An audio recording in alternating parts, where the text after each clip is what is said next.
இந்த ஒரு நண்பன் வந்து என்ன பண்ணுறான், ராத்திரி படுக்கும் பொழுது என்னுடைய வீடு வந்து ஒரு பெரிய வாடிக்கையாக மாறணும் சொல்லி பிரார்த்தனை பண்ணிட்டு படுத்து தூங்கிடணும்.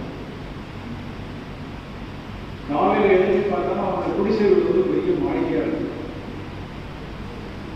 நமக்கு ஒரே ஆனந்தம், என்னுடைய பிரார்த்தனையை கேட்டு இறைவன் என்னுடைய வீட்டை மாளிகையாக்கிட்டாங்க, ஒரே சந்தோஷம்.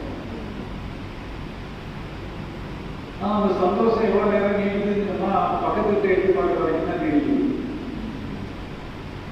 ஏன்னா பக்கத்தில் இருக்கிறவங்க குடிசை வீடு தான், அவன் வீடு இவன் வீட்டோட 2 மடங்கு பெரிய மாளிகை மாறிடுது.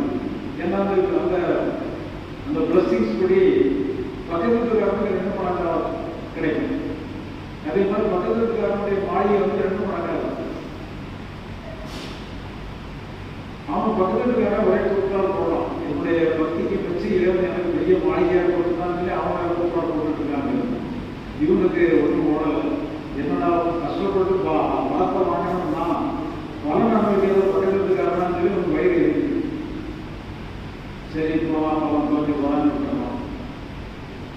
சரி பெரிய பங்களா வாங்கியாச்சு, என்னோட காரு தான் நல்லா இருக்கு இல்லையா.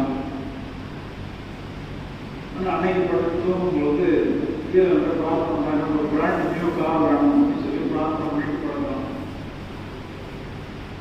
மறுநாள் காலையில் எழுதி பார்த்தோன்னா என்னுடைய போட்டிக்கோட ஒரு பெரிய கார், பிராண்ட் நியூ கார் இருந்தது.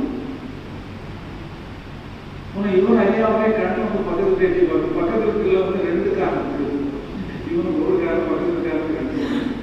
ஏன்னா இவனுக்கு என்ன கிடைச்சாலும் அது 2 மடங்கு பக்கத்து கார் கிடையாது. இவனுக்கு வயிறு எரியுதுன்னா கஷ்டப்பட்டு பிரார்த்தனை பண்ணது நாம பல நம்பிக்கிறது பக்கத்து காரனாலாம் இருக்கான். என்ன பண்றதுன்னு ஒன்றும் போடல. அவன் வேற அங்கே கூப்பாடு போடுறான். என்னுடைய பக்திக்கு மெச்சு இறைவன் எனக்கு 2 கார் கொடுத்துட்டான்னு சொல்லி அவன் கூப்பாடு போடுறான். இவனுக்கு தாங்க முடியல, என்ன பண்றதுன்னு ஒன்றும் போடல. ஏன்னா இவன் என்ன பண்ணாலும் பக்கத்துக்காரங்க 2 மடங்கா போயிட்டே இருக்கும். யோசிச்சு பார்க்கலாம், எனக்கு ஒரே ஒரு வரலாம் பாக்கியிருக்கு, என்ன கேட்கலாம், பக்கத்துக்கு இருக்கான வேற கூப்பாடு போடலாம். கடைசியில் யோசித்து ஒரு முடிவு வரும், என்னுடைய ஒரு கண்ணு கூட போயிடணும். கடைசி வரும், என்னுடைய ஒரு கண்ணு கூட போயிடணும். ஏன்னா இவனுக்கு ஒரு கண்ணு போச்சுன்னா பக்கத்துல 2 கண்ணு போகும். எனக்கு ஒரு கண்ணு கூட போனே வரத்தை கேட்கலாம். அதே மாதிரி இவனுடைய ஒரு கண்ணு கூட போயிடும். பக்கத்துல இருக்காங்க 2 கண்ணு கூட அவன் கூப்பாடு போடுறான். இந்த 2 கண்ணு போச்சுன்னு அவன் கூப்பாடு போடுறான். இவனுக்கு ரொம்ப சந்தோஷம். சரி நீ ரொம்ப சந்தோஷம்